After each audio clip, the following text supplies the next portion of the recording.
julho de 1990, 4 rapazes tchecos decidiram ir em uma aventura para encontrar o Verme da Morte mongol. Uma criatura misteriosa que pode ter inspirado lendas e até mesmo monstros fictícios como os vistos em jogos e filmes. Dizem que essa entidade assustadora habita as profundezas do deserto de Gobi e que possui características aterrorizantes. Pode chegar a quase 2 metros de comprimento, cuspir um ácido mortal e até mesmo eletrocutar suas vítimas. De acordo com uma lenda, o monstro passa a maior parte do tempo escondido sobre as dunas, emergindo apenas nos meses mais chuvosos, como junho e julho. A época era perfeita para a expedição, mas havia um grande problema. Ninguém sabia exatamente como atrair a criatura. Sem informações concretas sobre sua alimentação ou comportamento, os aventureiros improvisaram. Construíram um batedor, uma máquina que produzia sons rítmicos na esperança de que as vibrações chamassem o verme para fora do chão. Por 2 meses cruzaram um vasto deserto, enfrentando temperaturas extremas, terrenos traiçoeiros e tempestades de areia. Apesar dos esforços, nenhuma evidência concreta da criatura foi encontrada. O líder da expedição, Ivan Markuller, retornou ao Gobi anos depois, dessa vez utilizando explosões como forma de atração, e até mesmo sobrevoou a área em um pequeno avião. No entanto, assim como na primeira tentativa, nada foi descoberto. A busca pelo Verme da Morte não se limitou aos tchecos. Ao longo dos anos, pesquisadores e caçadores de mistérios do mundo todo organizaram expedições semelhantes.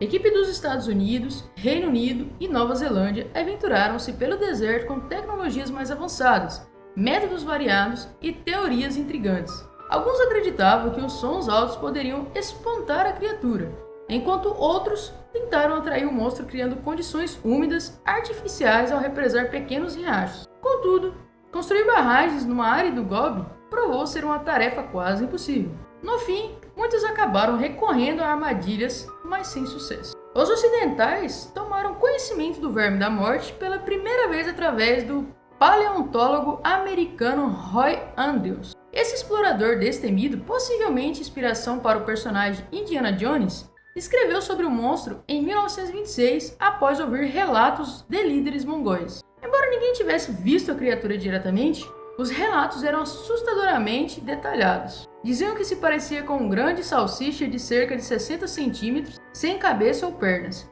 e que era tão venenosa que apenas tocá-la poderia ser fatal. Andrews, no entanto, permaneceu cético e considerou a história um simples folclore. Em 2005, 4 caçadores de monstros britânicos decidiram testar sua sorte e foram ao Gobi em busca da lendária criatura. Eles distribuíram panfletos com ilustrações do verme, oferecendo recompensas a qualquer pessoa que pudesse fornecer informações, ou melhor ainda, capturar uma espécie. Durante a expedição, ouviram relatos intrigantes de moradores locais que juravam já ter visto o monstro ao longo das últimas 7 décadas. Mas havia um problema.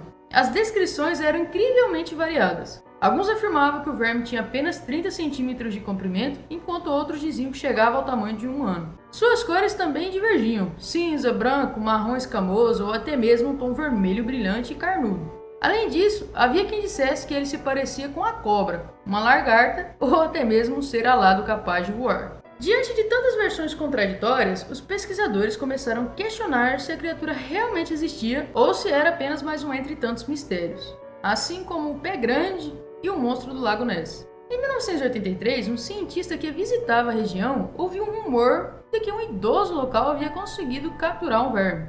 Intrigado, seguiu as pistas até um suposto ninho da criatura. Com coragem, aproximou-se do buraco na areia e, em um ato ousado, enfiou a mão dentro. O que aconteceu em seguida poderia facilmente ser um enredo de um filme de terror. Algo se moveu dentro da toca e, em um instante, algo grande o puxou para dentro. O cientista nunca mais foi visto. Brincadeira, na verdade ele encontrou apenas uma boa de areia tártara, uma cobra não venenosa e adaptada para escavar no deserto. Apresentou o animal aos moradores para verificar se era o lendário Verme da Morte e muitos confirmaram que era a mesma criatura descrita em suas histórias. Isso levantou uma possibilidade intrigante. E se a lenda tivesse sido construída a partir de encontros com cobras raras e pouco conhecidas na região? Curiosamente, a palavra que usamos para verme em inglês pode ser apenas uma questão de tradução. Na cultura mongol, o termo tradicionalmente se refere a qualquer animal perigoso, incluindo cobras, mesmo as não venenosas. Se o Verme da Morte realmente existe, talvez não seja um verme de fato, mas sim um réptil raro e ainda não identificado. Isso explicaria porque nenhuma expedição jamais encontrou provas concretas de sua existência. Seja como for, alguns detalhes das lendas continuam cientificamente impossível. Nenhum animal conhecido pode disparar eletricidade como um Pokémon ou cuspir ácido capaz de dissolver metais. Algumas cobras, como as najas, podem expelir veneno, mas nada além disso. Se um predador do deserto fosse capaz dessas habilidades extraordinárias, certamente haveria vestígios, fósseis ou pelo menos relatos mais consistentes. O Gobi é um dos locais mais ricos em fósseis do mundo, abrigando restos de mais de 80 espécies de dinossauros. Foi lá que há quase um século descobriram os primeiros ninhos de ovos de dinossauro, revolucionando o que já sabia sobre essas criaturas. Se o Verme da Morte fosse real, provavelmente já teríamos encontrado alguma evidência física.